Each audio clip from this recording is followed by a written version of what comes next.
What's up, kings and queens? It's your boy Dan from Daft Previews.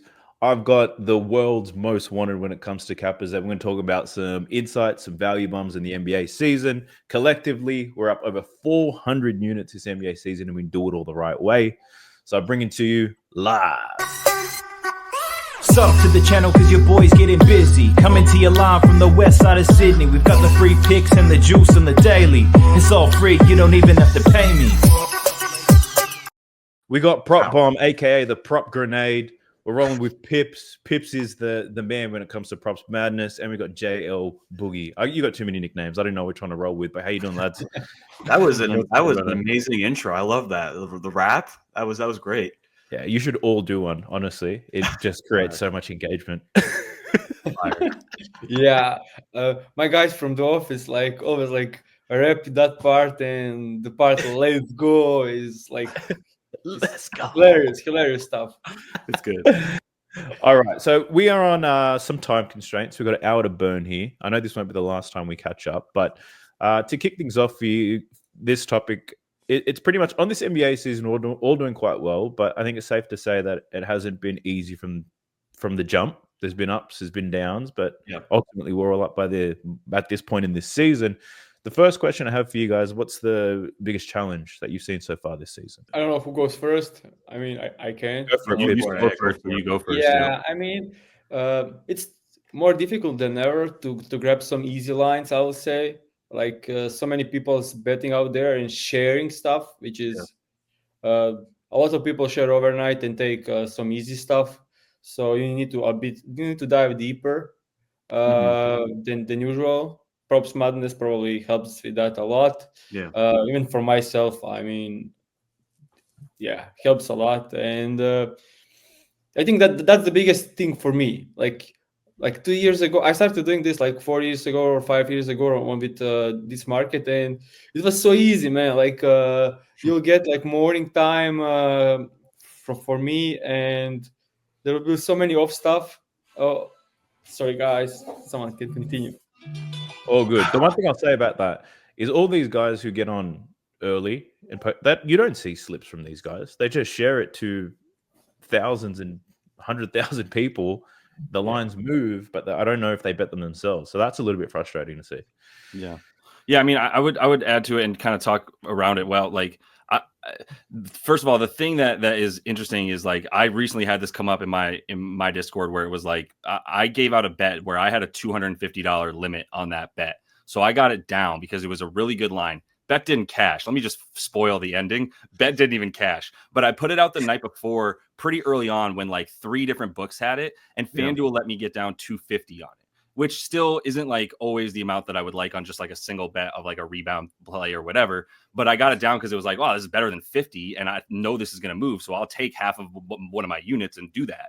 And it backfired in a lot of ways because there's differences between the types of people in my Discord. Some of them are never going to play an overnight because they're betting a nickel at least, if not a dime. They're betting legit whatever the max is on a prop that you can get at this point. They're betting that right at sharp books. So they're not going to take that, or they're betting it on Caesars to win their some rewards points, and they don't mind it's a $250 or $500 bet, but they're not going to burn accounts because the biggest thing for these guys is healthy accounts. But people betting $10 or throwing this early bet into a 6-leg parlay, and that's the only way they bet, they're not going to have to worry about that stuff. And so that type of bet might still work for those people, but that's not everybody out there, and it's not promoting responsible good behavior in the current setting, which is you can't burn through accounts. That's the whole name of the game. If you're actually using accounts in this country, is don't burn through them, or you don't have a way to make money off of these books. And that was a mistake I owned and was that was dumb. I did it for the majority, but still that does the president shouldn't make decisions strictly based on what the majority of the country thinks. If the majority of the country doesn't know what the hell they're talking about is the result, Yeah. That also brings me to the next point. Pips and I were talking about this. A challenge that we're having right now is limitations and account restrictions. And it's not only for me, but even a lot of the people who subscribe to my picks. I'm getting emails every day saying my account shut down. I can only put $1 down on this. What do I do? Anyone else feeling that pain? And do we have any tips to avoid that? Yeah, I think that's the biggest battle, big thing being winning better. I think most people when they do any real work can win. can find ways to win. But then the scaling part is the biggest issue, and having new accounts. Of course, you can always make an account on your girlfriend, on your mother, father, entire family, and that will also run dry up. But not betting overnight is huge. Like he said, I had the same stuff. I had an account for a year, and I put a bet on Malik Monk over 19.5 points and assists. He closed at 24.5. I did a first overnight bet just to check stuff. He ended up at 19. I got hooked. I lose next morning, even though I lost, the account was limited. After double loss. So yeah, I just tried it and it got backfired this first day. Yeah. So yeah. It's not worth it. I made a post on my Twitter when I don't know who shared it, like betting $100 on overnight on Mitchell. Like line was way off, and you can do it. Like I'm not against it. Like you can do it, but it will backfire. Like losing an account for a $100 bet is not worth it, and you should try the best way to prevent accounts.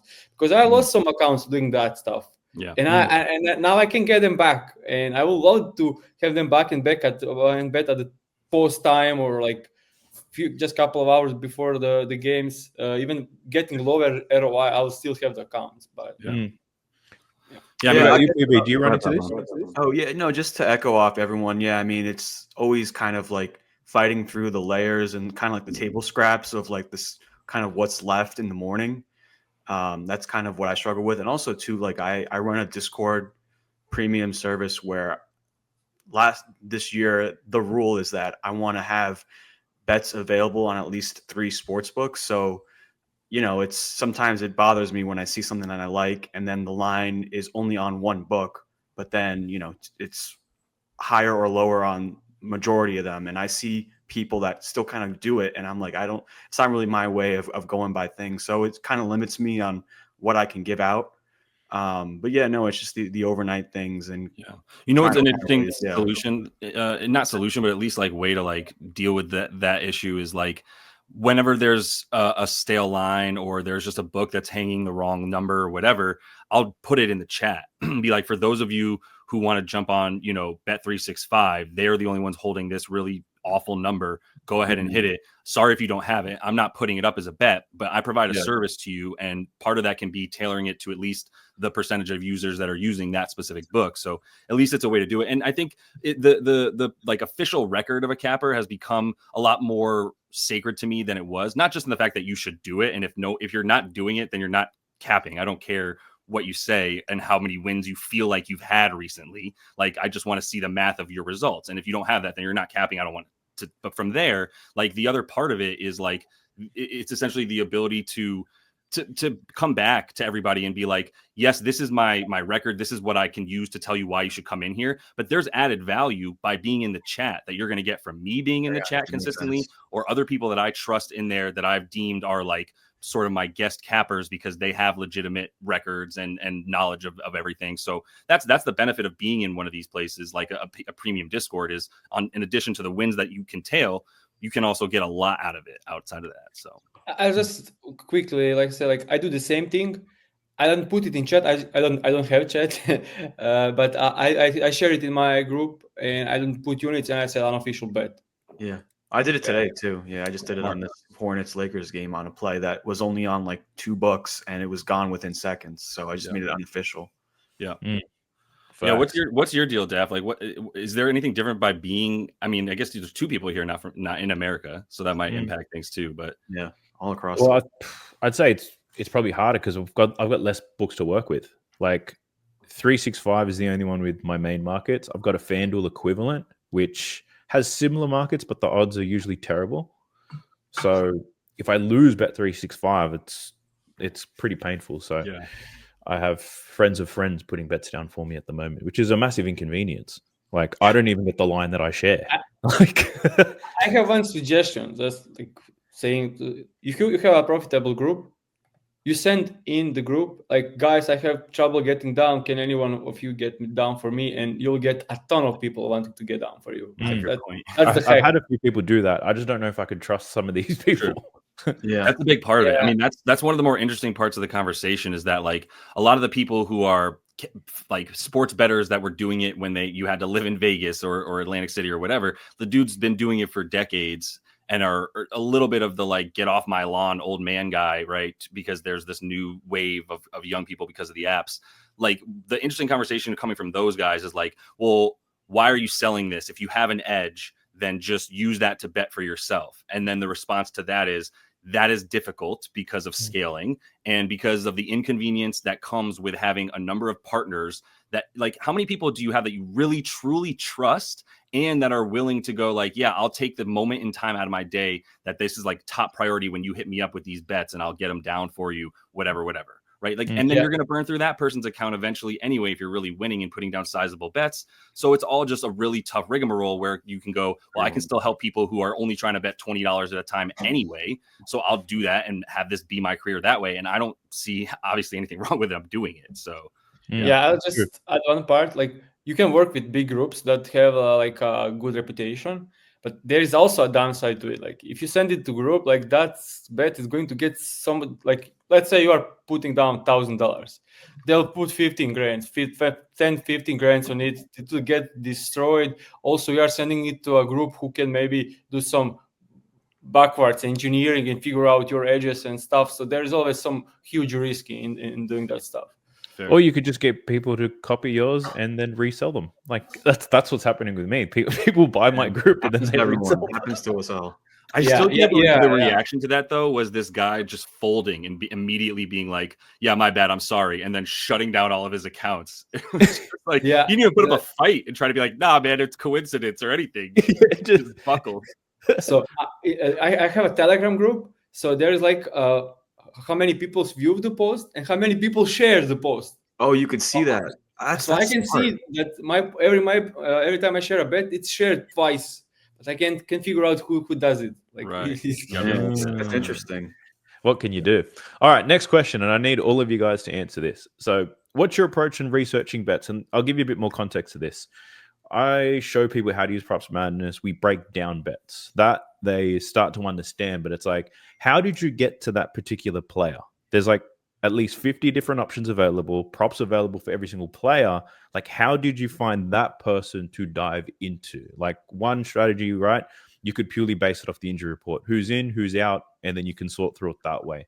But I want to ask you guys, how do you find the players that you search through? Is it a matchup thing? Are you aware of the teams? Are you watching games? An increase in minutes? I'd love to hear it from you guys. I'll start. Yeah, I'll start first this time. Shout out Props Madness. That's like the foundation for me. That's the dashboard. Like, that's kind of where everything is organized. But a lot of it, I think, comes from just watching basketball, like the knowledge of the game, looking at things that are kind of happening, that it's kind of anomalies or just outlier things that, you know, maybe a player getting in foul trouble early, or, you know, so we'll get just funny saying like outliers, but like in the other context. Oh no, outlier bets. Oh no. I know. I'm just No, just looking for outliers, or just like players that were ruled out in the past, maybe that are coming back in, looking for edges or certain kind of things that stuck out that aren't normal. And then I like to target bottom 10 or top 10 teams in certain categories, or pace, points per game allowed, defense. If a certain isolates, like Toumani Camara is like a really good on-ball ISO defender, if he's defending someone, maybe I'm looking into an under. It's just I don't know. It's like a process, and it's like a build-up of all the experience and data you've collected throughout the season, and different patterns and like different things that, oh, maybe let me try to use this types of lens, different lens of looking at a prop. And yeah. Awesome. What about you, Boogie? Yeah, I mean, I actually just went through this with someone, because this is part of what I kind of talk about when people come into the Discord. There's the opportunity to have like one-on-one consultations and stuff. So I really have had to templatize this, right, and like kind of get it into a easy to regurgitate form so I could help other people with it. And so I really broke it down, and it's like based into like a few steps, which is like always starting with the injury reports. Oh yeah, to know who's playing, right? Like, if I don't know who's playing, then I can't do anything with it. I need to know, then I'm going to see how I can try to, as accurately as possible, project minutes for each player, right? And then go through from there. So once I project the minutes, then I'm going into, all right, well, what's reasonable to expect with this many minutes from this person based on their per 36 minute or per minute numbers or whatever that I'm using to make my own projections based on the minutes that they're playing. And from there, then the matchups really come into play. And a lot, like it's 50-50 from everything I just said, and then matchups for sure. But I won't even really get into matchups if I don't have a number that I can anchor myself to go like, this is what I'm projecting to happen. Is there a book that I have an edge over because their number is clearly just not close to mine? And that's really it. And that's what allows me to play volume, is the fact that I'm not spending as much time going so far into it that I make sure it's got like an 80% chance of hitting or whatever I come up with. I just need an edge of X% combined with, yes, watching the games and my knowledge of who I'm talking about and why this matchup is or isn't good. Maybe this context of this team having played their third game in 4 nights, right? Knowing that stuff is all going to help me then make the bet. But at first I have to have a number that I can go, yes, this is at least worth my time to go into that level of research. Right? Yeah. It's funny you talk about minutes, because I think early in this season, I think Pips, you spoke to me about minutes. You watched my content and you gave me some feedback, some pointers. I asked him a lot of questions,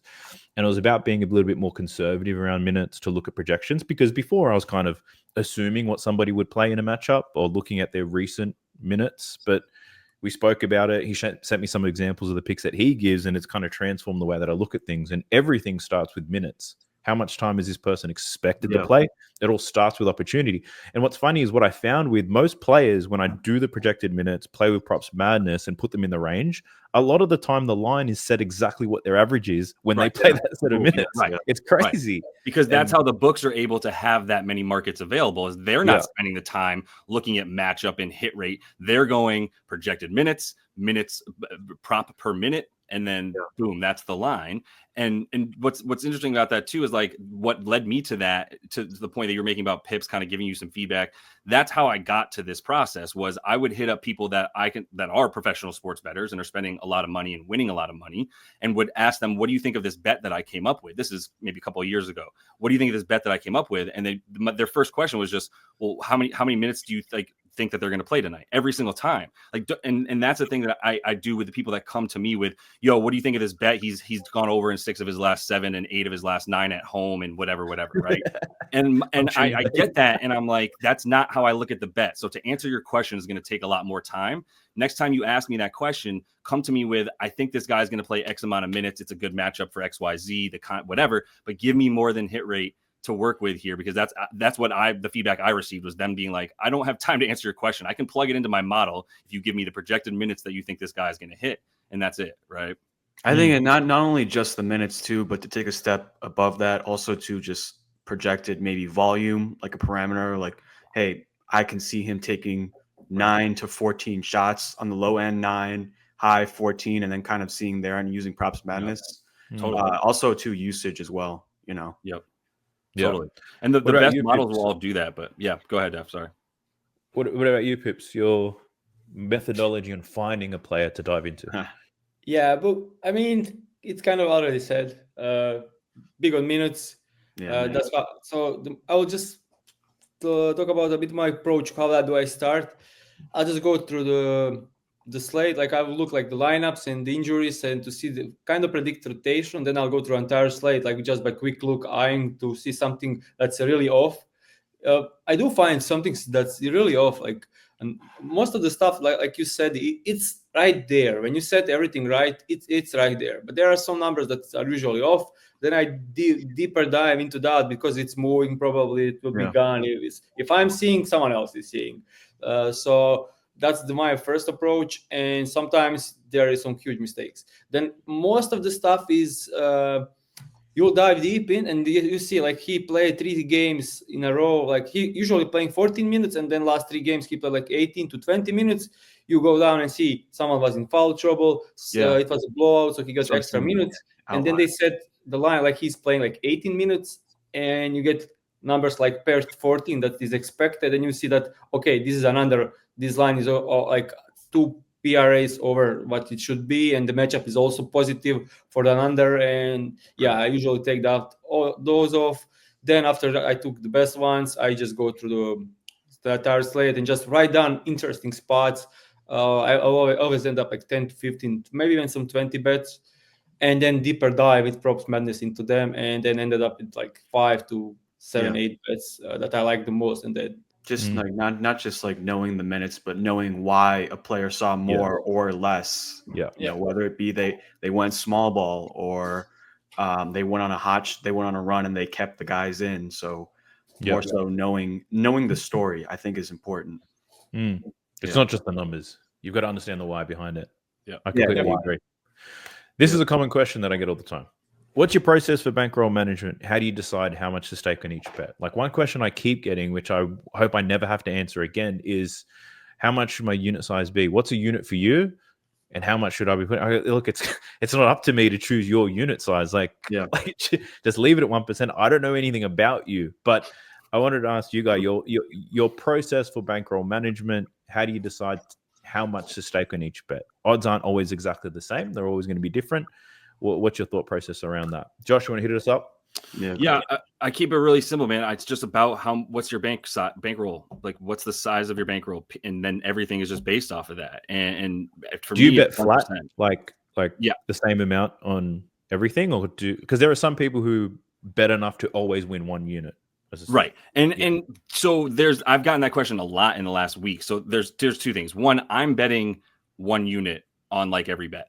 There's a few here, like if it's a straight bet and I'm not doing anything for a 3-to-1 payout, right, or what have you, I'm not laddering something up or alt line, whatever, then it's just going to be a unit, right, for me. And that's going to be 1% of my bankroll. And I have yet to up my bankroll or like use the units made to up my bankroll to thus up my units, like the number. But like 1% of the bankroll is it. And if you say 1 to 3%, like I'm not going to get into it with people. I personally and strongly don't agree that you should go up to 2 or 3%. If you like, I guess if you feel like this is a quote unquote lock or whatever, but it's kind of like what you say, Daph. When people ask you what your favorite or best bet is, you go, I love all my children the same. So I don't have a best bet. I bet all of them the same amount because it's not about that. I'm sending these kids out to die. A lot of them are going to die. So I can't feel that much connection to them. I'm not going to win 45% of these motherfuckers. Right. So that's why I'm just like, stick to the bankroll. I haven't updated. Now, some people do. Some people go so hard that they win so much in the first half of the season that by the halfway point at 41 games in the NBA, they're like, oh, I'm going to double my units now. The amount of money I'm spending, my unit just went from $500 to $1,000 because I just made $50,000 in the first half of the season. Whatever it is, fine. Like I have no problem with that. I just go by season, and that's how I dictate things at this point and how I got into the number where I'm at. And then as far as playing more than one unit, right? Like if a bet is at minus 120, should you bet 1.2 units to ensure that you win a full unit back? That is based on your win percentage. And you can literally find a sliding scale that will tell you if you win at this percentage, then it is a good thing to do to bet the amount of units that, for instance, Prop Bomb is a perfect example of someone you should be betting more than one unit to win back the full unit because of the volume size and the win rate that he has, which is 60% and around there usually every season. So that's a great example of yes. But if you're winning at a 53 to 54% rate, it's not going to be worth it for you. You have to be winning more than 55% at the very least to make that worth it for yourself. And if you're not, then just stick to just the volume at 1 unit per time. Yeah, well said. There's two ways of doing it. It's just the strict, keep it whatever risk to win one.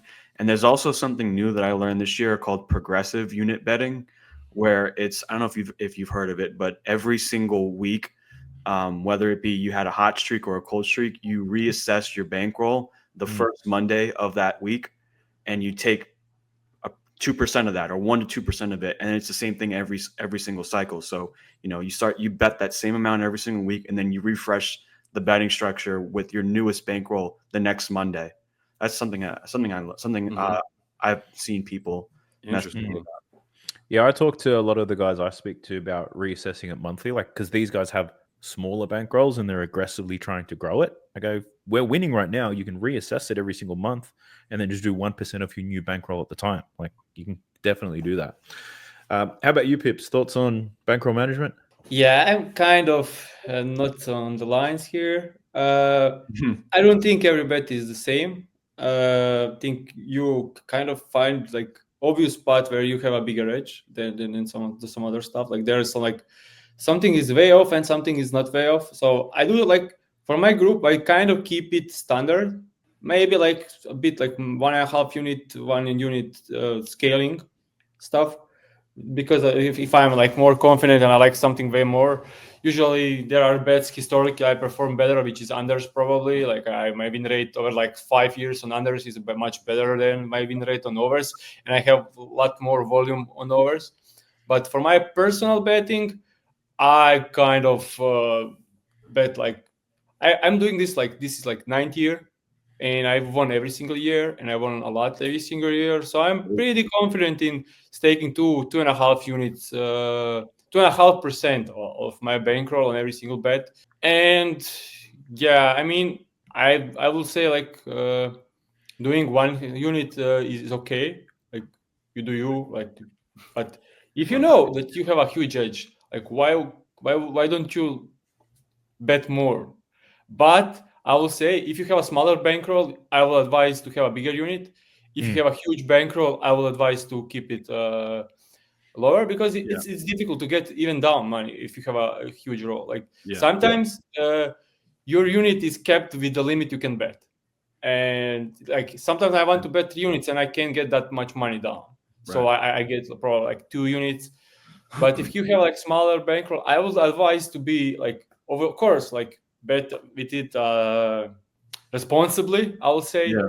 But if you want to make something out of it, I will even advise like you can bet 2 units, 2% units, 2.5% units. Like if you have like no units shaming, of course. Like, but if you have like small roll, like $1,000 or like $500, and you're betting like betting $5 per bet. If you're doing it for fun, that's cool.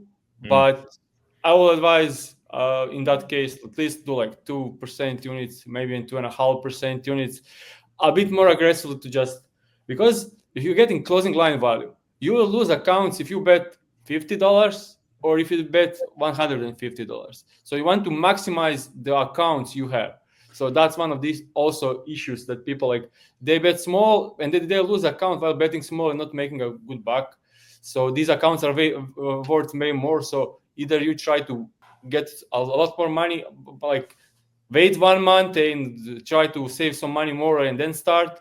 Because if you have a small bankroll, you can't actually use all the promos and stuff. You can maximize stuff. So I'll say like, if you have smaller bankrolls, I will be more aggressive. But if you have huge bankrolls, do what. So a couple of things, like because I don't disagree with anything you said. My only thing would be what you all said is based on having an edge on your bets. We all have. So, but the problem is that I would guess, I mean, at least 90. I'm being very, very generous when I say 90% of the people betting. I'm being so incredibly generous because I don't want to sound like a prick and be like, it's 99%. 99% of people betting on sports on any recreational book are doing so without understanding what an edge really means. I would guess 80% of them are a little bit confused as to why sometimes their $10 bet gives them $9 when they win, and sometimes it gives them 10. Like, I genuinely think they don't understand minus 110 odds. So like starting, and I'm not even shaming anybody, because if you don't know in your sports betting, that's what you should be ashamed of. Ask the damn question so you understand what you're doing before you spend your money. Right. But everything you just said, Pips, is beautiful if you do trust your edge. And you admitted, you're like, I'm betting 2.5% because I have a proven track record of multiples of years, not like a parlay I hit one time or a good month. Right? Multiples of years of success. So I can do that. So before anybody follows your advice, I would suggest that they understand what having an edge means. Make sure you have an edge on the bets that you're making, and then go forth and prosper by betting larger units or what have you to make your money. Right? I just want to put that caveat out there, because not very many people are as good a bettor as you are, for sure. So I will just add like, I completely agree with this. And if you don't know what the edge is and you don't know what your edge is, first, 2 options. Don't bet at all or bet really small. There we go. Really solid. That's what I just said in way too many words, but I agree entirely. It's funny. Because that's what I tell people is like, I know it sounds frustrating, but while you're learning the game here, bet if you have a $500 bankroll, bet your $5. If you double that thing to, you know, to $1,000, you can start spending $10, and it's not going to take as long to go from 500 to 1,000 as it is if you're starting with a $50,000 bankroll, obviously, right? So that's why it's okay. But well, that actually ties into the next question. So I'll copy this one, copy and paste this one in. What's the best way to build a bankroll? I've got low units. I want to increase them without depositing more in the books. What's the best strategy to do so? So just talking to the majority, because a lot of people don't have a dedicated bankroll to play with, and a lot of people who do, it's not overly impressive, you could say. Pips, you did say be aggressive, and I agree with that completely. You need to be aggressive if your bankroll is small. But what are some other things that these people could be doing? Promos. Abuse. Promos, Like yeah. you need to hit every single available promo in your country first, and that can really help you to get a good starting leg. Yeah. I say the same thing when people reach out to me with this particular question. I say sign up to every single book you have available, even in things not in your state. Drive if you have to. Take advantage of all the deposit matches you can. You instantly double your bankroll. I think you're severely handicapping yourself if you really just, oh, it's I only have one book. I don't want to be scavenging around for these other ones. If you want to be lazy about it, not treating it like an investment. I would actually be a bit opposite of this. If you have a $5 bankroll, you should take. You can spread that out. If you have like $500, yeah, no, but we're saying like for line shopping though, like you are, of course. I know what to mention. I'm just saying like stuff like advice. Like if you have like $500 bankroll, you should take one promo at the time. So like use one, max it out, like go up to the stuff. Let's say $700 or $800. Pull out that money, go to the next one, max that out. Oh, I see what you're saying. Spread it like to like 5 books with under $100. You are not maxing out the sign up bonuses, and you will end up like wasting it. So that's a good point. Yes, I get what you're saying, and I agree. Abuse the promotion. That's the best thing that you could be doing. What about 10-to-1 parlays? Anyone down with that as a great strategy? 10-to-1 parlays. Yeah. I mean, the thing that I tell people about parlays is like, because I don't want to just sound like a school principal that's like, don't do that. But like, basically, think of if you like play video games and you play Madden or NBA 2K or whatever. Think about parlays as like playing on all Madden, and think about straight bets as playing on rookie.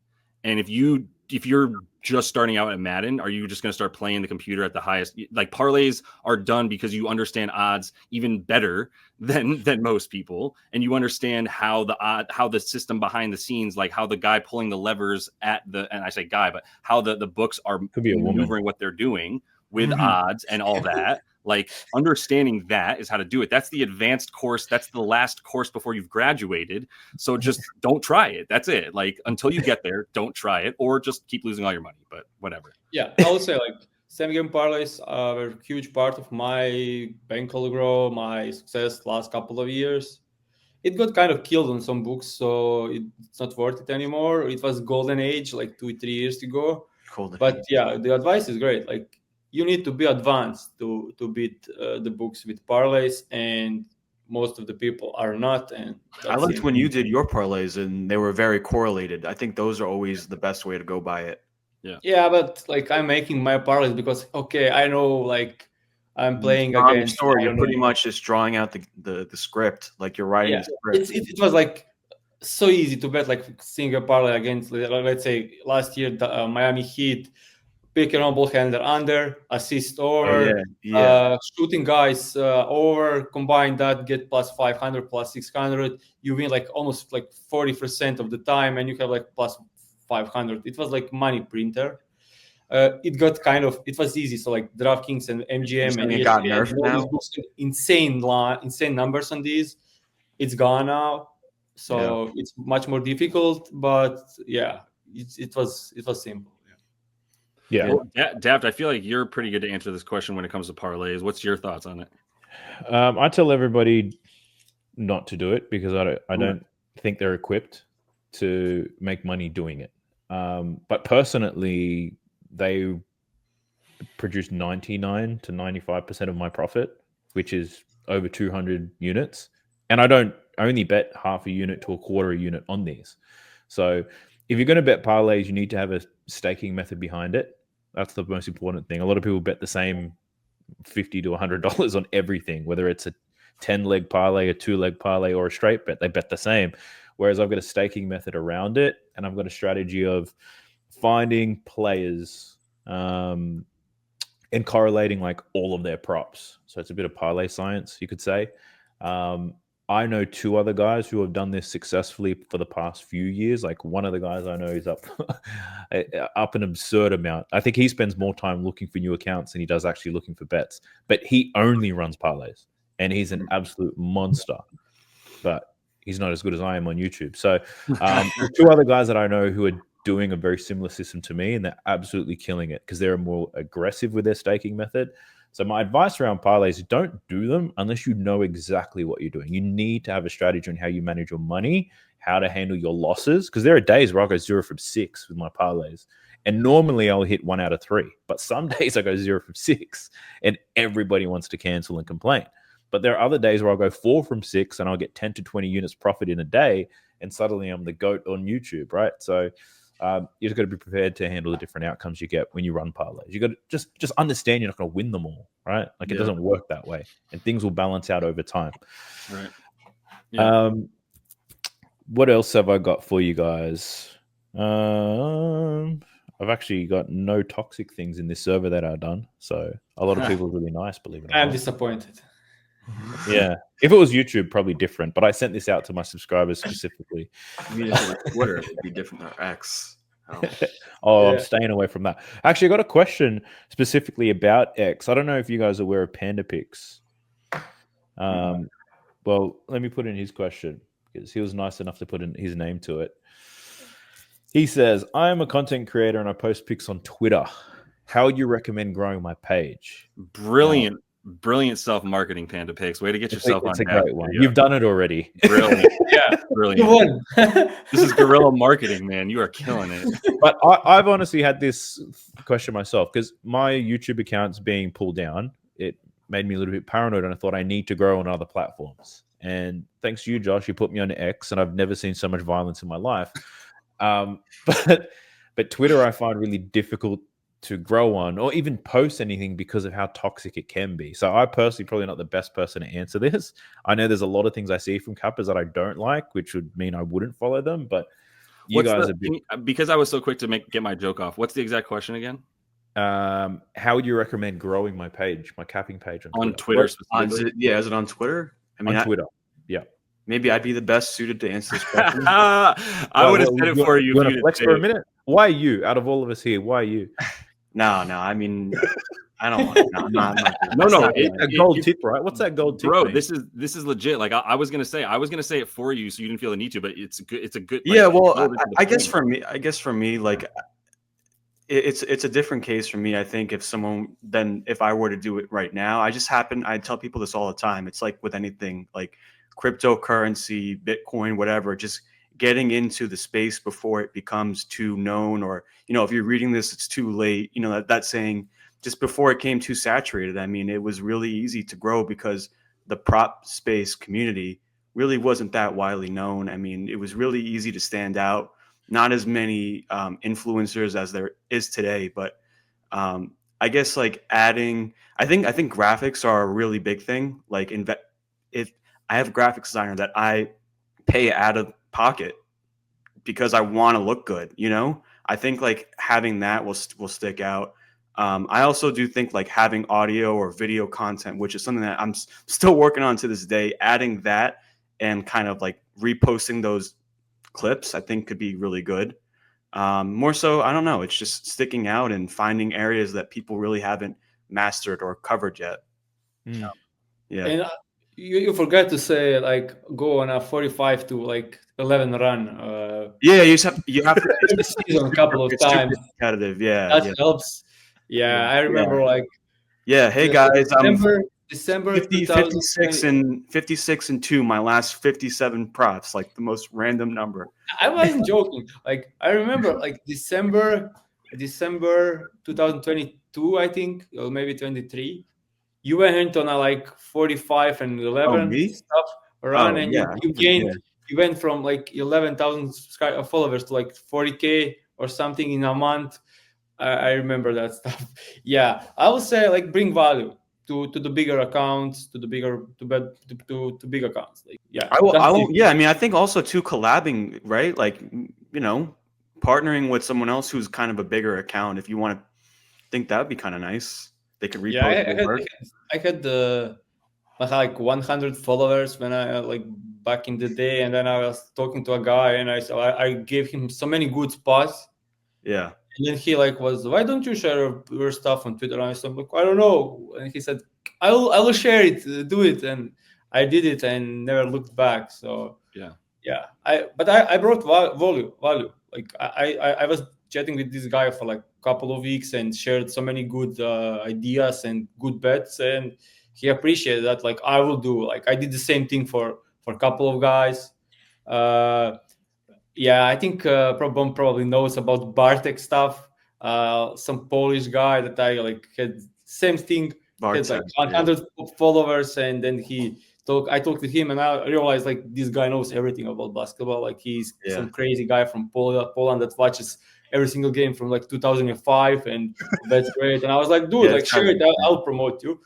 And I did, and kind of backfire, but that doesn't matter now. But he's now like over 10K and has his own stuff. So like you need to bring value to the people with bigger accounts. That's it. You know what I would say, because I hate on most things I see on Twitter. It's like when you post something and you're looking to grow, like don't be a piece of shit and don't be cringy. Like a lot of these posts just piss me off when I see them. Like even like this whole thing, I notice a lot of people keep saying, what the fuck is this line? I'm like, what the hell I said it before you. And it's like 5 people are doing it as well. I'm like, this is. I said it once. I was just joking around when I said it. Yeah, no, you started something. It's disgusting, right? But then even like, it's like, hey, I jumped on Nick Smith Jr. under 14.5 points 2 days ago. It cashed. He finished on 12. It pays to get on. Like all that stuff makes me cringe. And like you're just rubbing shit in people's face that no one could get.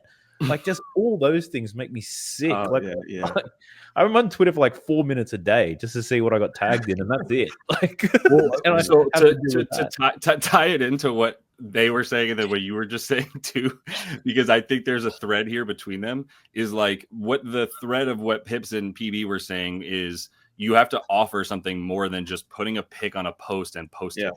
And in addition to that, it takes more effort and collaboration with other and time to write out your research to provide more insight than just the whatever, right? Like all this stuff is going to help you do it because it's time and effort and collaboration. Great. And then what you're saying is like you don't like the people that aren't doing that and that are really, really like annoying about it. And it somehow equate like the fact that they hit one bet to their brilliance when in reality, like we're all throwing darts at the board, hoping that like 2/3 of as close to 60% of them hit as possible, right? And that's what we know that, so we can, it helps us not even take it as personally when we get them wrong, because we're like, oh, I got one right the other day that I shouldn't have, I got this one wrong, whatever. Like it's variant, right? So that's all a part of it. But then the people that are not doing it are not taking any time and effort to like show themselves and who they are and why they're good at betting. And like PB and Pips are saying, like Pips has his show, PB's doing more stuff like this coming on my show. We're starting to up his production with what he's going to be doing. You got to continue to find yourself. And so my biggest recommendation is like it's going to be tough to do it on Twitter, especially these days. Like that was PB's first point, was like I got on Twitter at a time where it was still trending upward, and then Elon bought it, and a lot of stuff happened around then as well. I'd have no success if I did the same exact thing now. I'd have 1/10 of my followers. Exactly. So 100%. And some people can still do it, but you do need this traction, and you need help of other accounts quote tweeting you and showing you to others. You need to be vigilant about going into other people's comments just so people will see you. Like a guy who's got 1 million followers, get in his comments, because other people are going to see that way more than they're going to see your tweet with your 200 followers. All of that said, YouTube is so much fucking better than Twitter. It's not even funny. There's like twice as many people on YouTube as there are Twitter and Instagram and TikTok all combined. So like that's where you should be. But I would say like I only focused on growing my Twitter account because I knew one day I will need some big platform to promote and market Props Madness. Like so that's what we can promote it for you. 4 years ago. It just took some time to have everything set so I can put that stuff up. I do cringe about a lot of stuff on Twitter, and it's so fucking amazing. And sometimes I'm like, Yeah, I'm like creator of Props Madness. I shouldn't be going after these people and calling them idiots. Probably won't do well for me. You need a But then burner account. sometimes I just can't call it. Like I'm just firing stuff out. That you don't have Twitter, so you probably don't know. But I tell you, and I kind of I like think, hold you in check, Pips. Sometimes I'll be like, "You sure, man?" Like, Yeah, worth your time. give PB the right to your final push button. You have to go through like one filter. No, I that did you the have to same say thing. yes. Yeah, we just like hold each other in check sometimes. Just Yeah. like, you sure? Right. Like, you really? Was it worth it? yeah, I mean, I'm kind of like that. So I kind of need to stay with my true character. I can't be Yeah, like, that's true. yeah. Well, I and need to go I'll after say one people more thing because, too. like, if I see some scamming stuff and some stupid stuff, I'll call it out. So Yeah. I think people that follow me actually kind of love that, so it makes sense.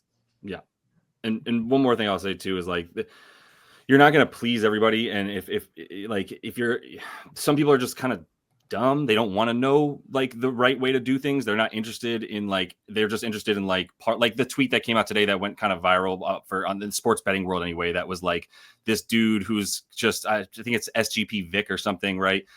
This dude tweeted out that like it's people playing straight bets are idiots. It's a 50-50 bet every single time. He can prove that because one time he flipped a coin on money on 10 different money lines, and he went 8 and 10 by flipping a coin. So it's just luck, and people playing straight bets are stupid. But it takes art and skill to put together a perfectly crafted, watered down parlay with alt lines and all the rest to hit that. That is really making money. So that was a big topic of discussion. Right. And my main reason for bringing it up is like that dude has like, I don't know, 4 figures worth of followers probably. I mean, he's got like hundreds, if not multiples of thousands of followers paying him like $30-$50 a month, whatever it is. And he doesn't understand odds implied a probability, you kind of value, like expected value. He doesn't understand any of it, right? But there are so many more people willing to follow him because of the way he does shit. And so all I can say is like, you want to eat McDonald's every fucking day of your life, eat it, and you will die very quickly. If you want to eat a balanced meal and you want some Chipotle or some shit with some vegetables, you'll come to us. But there's a fucking diabetes problem in America because they'd rather eat McDonald's, and it's gonna be the same shit with betting, and that's fine. They'll all die, and I'll just keep making money. It's brutal. It's a brutal country. Yeah, I was just saying, like, I love like wolves, and they need to eat sheep to survive. So I'm not going to cry about sheep being eaten. So like, exactly. You can't save the stupid. So like, you can try. Well said. Didn't I hear someone say like you should just let these accounts just continue to like make themselves look like fools? It's good for us. Yeah, who, like take advantage of that. That's my other problem with the people calling these people out is like, dude, you're calling these people idiots and da-da-da. Stop attacking them like that and stop pretending like you care about the people they're scamming. You don't care about the people they're scamming. As a fellow capper, you're frustrated that this dude's making more money than you from his followers because he's a fake piece of shit. And so that's the way you're attacking him. Stop it. Like, stop being mad at him for that. He's got dumb people following him. Worry about your own following, but stop pretending like I'm doing it because he's scamming so many people. You really, that's what you care about. You're lying. Yeah, I would say most people don't care. There are some that care. Like, fine, so, yeah, maybe there's some. But I agree completely. Yeah. Like the people are hypocritical. They are trying to look me good. I call him out while you call him out to get maybe some of his followers to yourself. Precisely. Right. Exactly. Yeah. See, this is how devilish Twitter is, right? You bring it up, and our whole conversation started to become toxic, right? Yeah. Well, let me ask you guys another question, more specific to Props Madness. I copy and pasted this one straight out of the survey. What percentage hit rate are you looking for when filters are added? Like if you see someone that jumps from a 50% hit rate to now 70% without a player in a good matchup, is that enough? Or do you look at 80%? So what are you looking at when you filter things down to get a better sample size? Is it a percentage? Like what exactly are you looking for once you refine the data? Yeah, I mean, I guess more something that's 70% obviously is nice. You want to, of course, make sure that the sample size is enough. Like if it's 4 plays, not really going to help you out there. Yeah, I don't know. I just the way that I use it, and of course everyone else uses it differently, is I just try to be as specific as possible while I could still spit out 10 or so things. And yeah, I mean, 70% is nice. I would say, like, if you were trying to simplify it, the first thing, like PB is saying, is having a hit rate or having a sample size that is worth using. And Oh, I mean, well, one more thing too Yeah, go before ahead. you go. Make sure though that like you're taking into an account of like early season situations too, because like teams are always going to be changing and dynamics are going to be changing. Players are going to be getting new roles that were rookies that didn't have. So like taking into account of that, I remember like Jordan Clarkson on the Utah Jazz, right? Like it ended up hitting, but I was telling Pips like you can't really put so much weight into that early season hit because like Isaiah Collier was still not getting any minutes at that time. So it's a different team situation. So just having that ball knowledge that, you know, teams are kind of different, if that makes any sense. Yeah, I was just gonna say, like, whatever the percentage hit rate is, you can actually. I mean, it's not Convert that to a odds. 1 to right? 1, but just what's that? Were you going to say you can convert that to odds? Precisely. Yeah, just convert it to the implied probability, right? Yeah. Like if he's done it 70% of the time over the course of 25 games, decent enough sample size, then you look at the implied probability of a minus 120 bet, right? And those are implied odds of way less. It's like what, 52%, 53%. So that means the 70% of the time that he's done it, they're saying there's a 53% chance that he does it again. You're saying, well, based on what he's done in the past in this exact context, I think there's closer to a 65, 70% chance, right? So that means I have an edge over the books at that point. Yeah. Yeah. That's one way. It's 1 to 1. It's not going to work every time, but it's at least a starting point. I will say I look for context more than everything else. For example, Paul George 13.5 line tomorrow for the game. And when you look at the games when he played like 28 plus minutes with Joel Embiid and Maxi, you get 50-50 win rate, averaging 13.8. But when you go through the games on hovering over, like let's say the sample size is like 10 games and he was over under 5.5. And then you see like a couple of games where he scored like 13 or 12, barely under. He shot 0 from 7 from 3, 4 from 15 and stuff. So like even though it's 50-50, I just go like what's his average and in average case how many points he scores here. And then I ended up with like over in 8 out of 10 when I got like context, and then looks like a great bet and the books are missing. What their books are doing in this case, okay, they look with Maxi and Embiid, he averaged 13.5. Let's set the line 13.5. I think the line should be like 14.5, maybe even 15.5, because they are not seeing the context I see on the screen. So I kind of look for those spots because that's the books where they miss out on setting the line. Yeah, he could be Oh, go for it. Yeah, he could be like a 40% shooter, and then you can kind of like take out the dirty data of the games where he shot 18%. I like that dirty data. Take out those games. Yeah. I mean, I don't do much. Like if he's shooting like 45% from the field, I'll probably cut out outliers on 30% and 60%. Yeah. The biggest mistake I see from people do anything is not taking out the top outliers. Most people bet overs and then they just set bottom outliers clear. Yeah. Every bet will look great. Like good point. Everything you put on the screen will look like 70% hit rate if you don't take up outliers. So, or if it's like 0 to 48 minutes, and then maybe going from 48 to like 36, because then you have some games that could have went to overtime. You know. Yeah. Even more so with like field goal percentage or usage. You got that's crazy. Like I've seen so many graphs on the Twitter out of it where it's like instead of it 100%, like at most maybe 76%, you know? Yeah, let's say like some guy average like 25% usage, and it goes like from 15 to 40, and they just take games when he was under 20. No shit, he will be over in most of the games. So that must make you feel twisted, right, Pips? It's like, all these people are using props madness, awesome, but it's like, fuck, they're using it the wrong way. But that's why your best marketing is always education. Yeah. Like you keep showing people how to use it. Do a video on that. They don't care. Like you can bring the sheep to the wolf. Like it's like the Daft made absolutely amazing video today, and I shared it from my profile. I can bet that maybe so I made this like up front, and I made like the poll on Twitter how many people make their own bets. And 75% of the people said they do own research and make their own pick. Great. I have a best video for you guys to watch it. How many people watched that video of these people? Maybe 5%. Maybe. So like they don't want to learn, and I don't care. Like I did my best to bring out the education for them. Like I can make them watch it. Like so we do like stuff for free. I'm trying to create some educational stuff. You guys are doing stuff when you are sharing it on the screen or sharing in the groups. Like when you do the research with screenshot and like Pro Bomb in his group, like every single note is there. Like when you guys explain on the screen, if you watch like 5 videos of you guys doing it on the screen, you should learn a lot. Like, hopefully. Yeah. Hopefully. But people just want to be fed. They don't necessarily want to like do the work to make the meal. But this is my quick opportunity to throw something at you, Pips. I'm not sure if you've considered it yet. Have you considered? I think you have. I think we've talked about it. Is anything potentially in the works for, in addition to, now that you've added the averages, which I love you so much. Thank you so much. That was my number one thing I always asked you about. Now that you've added it and you found a great place to put it, what do you think about the median number? And I just bring it up because you guys were talking about getting rid of the outliers when you're doing stuff.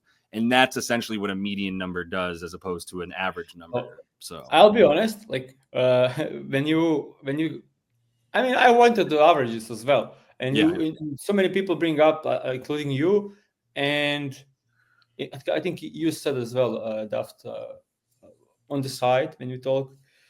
But it's difficult to put everything on the screen and not get people overwhelmed. Totally. Like we spent, I won't lie, we spent hours and weeks on trying to figure out where to put the average number. And it was just like one time in the office, like we are something joking around and just an idea to put it down there in the description and under the graph. And I was like, let's do that. That looks simple. And we did it. And it's kind of helped. Now adding median. So I think a lot of people laugh as I'm asking. We need to add word median so they can understand it. And that doesn't fit there. Right. We need to find new spot to do it. And that makes a lot of issues. Totally. But I agree that will be helpful too. It will be, but I just think it's hilarious that I know every time I ask you for something, I want you to know that I comprehend that this is not a small ask, and I would never expect it to be done like tomorrow. But I am going to keep asking, and if at some point it happens, great, and whatever. But like, I have no gripes. I love this product. I obviously show it to everybody for a reason, but. I think more. I also wanted to bring up the point that like people should be looking at the median number as well, or at least trying. That's essentially what taking the outliers away, the games that he played way more minutes than he would ever normally play, or like fewer or whatever, takes those out. So yeah. Well, that type of bullshit just creates good content, right? Like if I could use this data to show you such an amazing hit rate, it's like it's going to get you aroused, right? And that's what content creating is all about, especially on Twitter. The amount of tits I've seen on there when I wasn't looking for it, like they're gonna give them to you. They're gonna give them to you. All right, one last question before we bounce out of here. We'll definitely do this again, so don't sweat it. Thoughts on plus EV betting? Why go stats instead of plus EV? Why go stats? I don't know. I mean, I just kind of go off of like knowledge of the game. You know? Can I say just something like this is the question I got. Like I hate this question. Not kind of in this frame, but like overall, like like EV plus became such a like I don't know meme or I don't know what, but it's like I get like my guess would be that 50% of these people saying EV plus don't know what EV plus stands for. It's just like a buzzword. EV plus is expected value, positive, profitable stuff. So every bet we make is EV plus bet. It's not of the stats bet, it's EV plus bet because we think it's profitable. Yeah. So I don't know what's the idea of EV plus stats and matchups and stuff. Like every profitable bet is EV plus bet. I think the best thing that you said is that at least 50, if not once again 90% of the people asking that question don't know what EV plus betting means. And I'll say it's not one simple definition either. It's the fucking odds jammers 100%. Like the odds jammers. Bunch of videos. The jamming. That's a really sick name. I might make that my fantasy basketball name. Odds jammers. The jammers. That's so good. Yeah. All right. Sweet.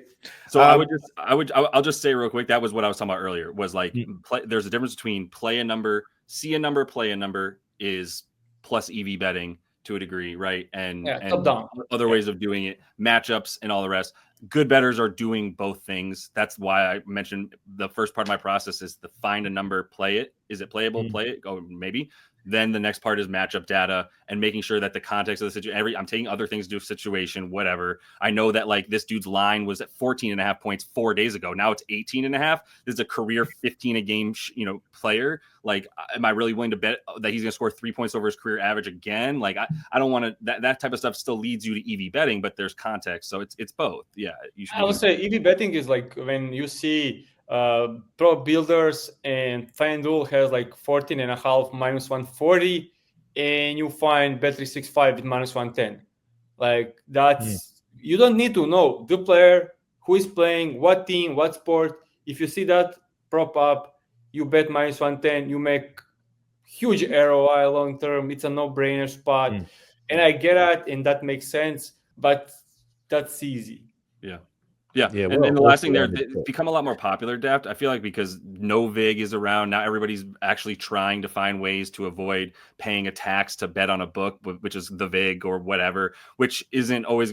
I don't know what that's going to turn into, but that's why people are also starting to wonder, like, oh, well, wait, I can just get a plus 100 on every bet on this free exchange. That's not really a sports book or whatever. So it gets a little bit dicey, but it gets different. Yeah, and you have to take the VIG out to get the true value of the bet as well, to understand if you have an edge over the bet without or with the VIG, and there's different ways to de-VIG. So it's a pretty long conversation, but I would guarantee you again, 99% of people asking that question don't understand half the words I just fucking said. So I will also just need to add like advice: don't do OGM stuff. You're gonna, it's profitable way to bet, but like you have like OGM, it will blink the bet on the screen.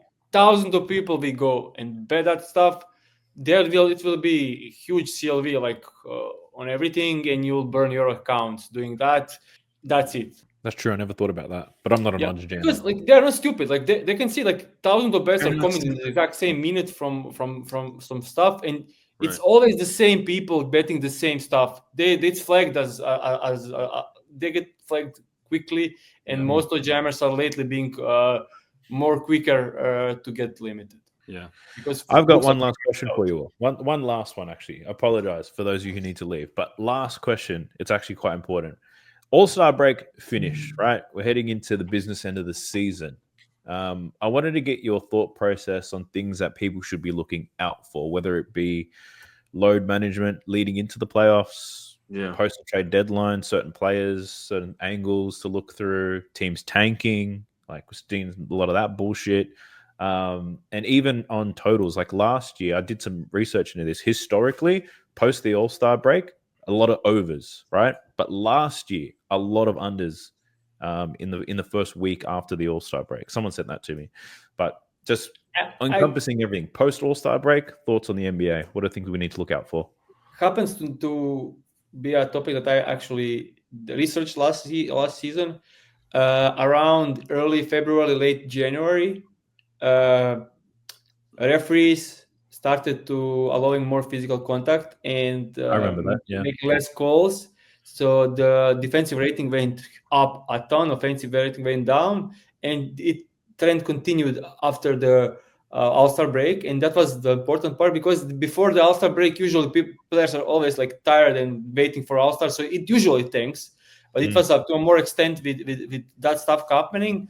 So after the All-Star break, the numbers, when you compare it, was very down. So yeah, I did do well on unders last season because I saw the trend of the referees on the. Someone shared it on Twitter, like that's really quickly. That's when the media was pushing the whole "there's no defense, it's boring." No, that's when Adam Silver has a sort of State of the Union at All-Star Weekend every year, and he pushes some like stuff like that isn't like in the rule book. And last year, what he talked about was the State of the Union was we're going to finally stop calling foul baiting fouls. I remember that. Thus, people got fewer free throws. The game stopped slowing down. The clock stopped stopping. So under started to hit because you couldn't foul bait and get free points and stop the clock. So, yeah. And then James Harden was like, I don't know what to do, and averaged like the rest of the year. Yeah. That's cool. What are some other things to look out for, though? for those? Yeah, just teams that are going to be extremely obvious in terms of tanking. They're going to start being a little bit more obvious now that they've kind of figured out their identity. They figured out they're pretty much out of the playoffs. So the surprise scratches are always going to be kind of things to be looking out for, especially like scheduling wise, if they're facing a team that they know that they're not going to win. So just stuff like that. And also, I was telling Pips this like off the record, like not letting the last 10, last 15 games kind of like influence your decision making, because those can also be kind of wacky. They could also be teams that were resting starters that kind of influence it. So, I think it's just paying attention for the wackiness and really honing in on being clear when a player is ruled in and ruled out, and just looking for that clarity around this time. And also like unders, I think, are going to be good too. Yeah, I was going to say, what's the angle if you're betting in a game and it's the Wizards or it's the Bulls or whatever, right? Who pretty much in tank mode, because it's like, does it mean there's going to be more overs because their defense is going to suck, or does it mean it's more unders because there's blowout potential? Like it's going to be contradicting, right? I mean, yeah, you can look at it both ways. Like maybe there are certain like players that are like, we both took Kaishan George the day before All-Star break. I mean, it's a flip side, right? Like there are going to be certain players that are going to be emphasized just developing. Players just want to get a little bit more reps, maybe for like foreshadowing for a more significant role next season. So maybe they're going to be emphasizing those players and de-emphasizing the veterans. Yes. So blowout-proof players like Collier, for example, who will play 32 minutes regardless of the score. Or if it's guys like D'Angelo Russell on the Brooklyn Nets, where it's like, he'll play 20. What's going on with him? Yeah. Staying the hell away from him, honestly, Smash his unders. It sucks. You just have to pay it like really close attention. You got it. And that's the name of the game. It just sucks. And to be honest, you have to know when to just leave it alone. Like when I have to ask myself the question, like, am I really about to take Paul George?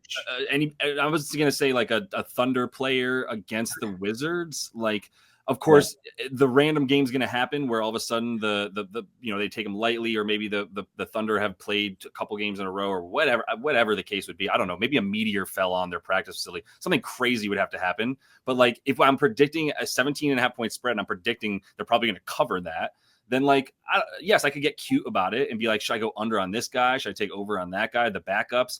But then I have to guess which backup's going to get the minutes, and I got to guarantee myself that this thing is blown out by the third quarter. Fucking Wizards.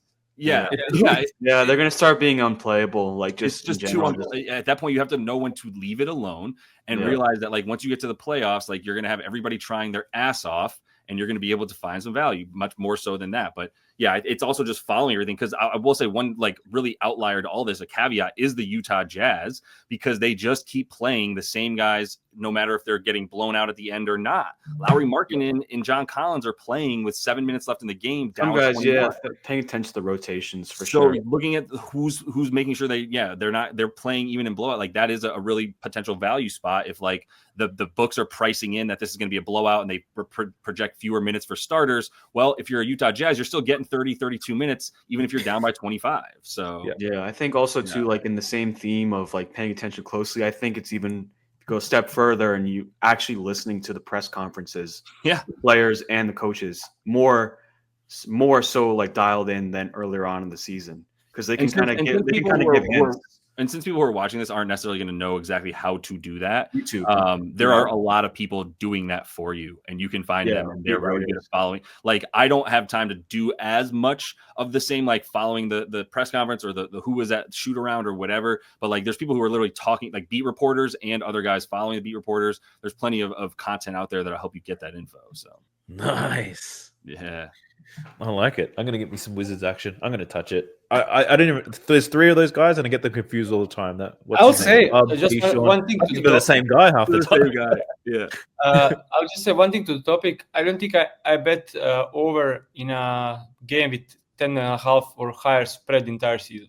On like important players, not like bench scrubs who can actually profit from blowout, but on the like stars and like important players, I don't think. And that's probably the reason I improved the win rate over the last season. When I was like, yeah, it's 10.5, but I don't think they cover, and then they lose by 40 by the end of the third.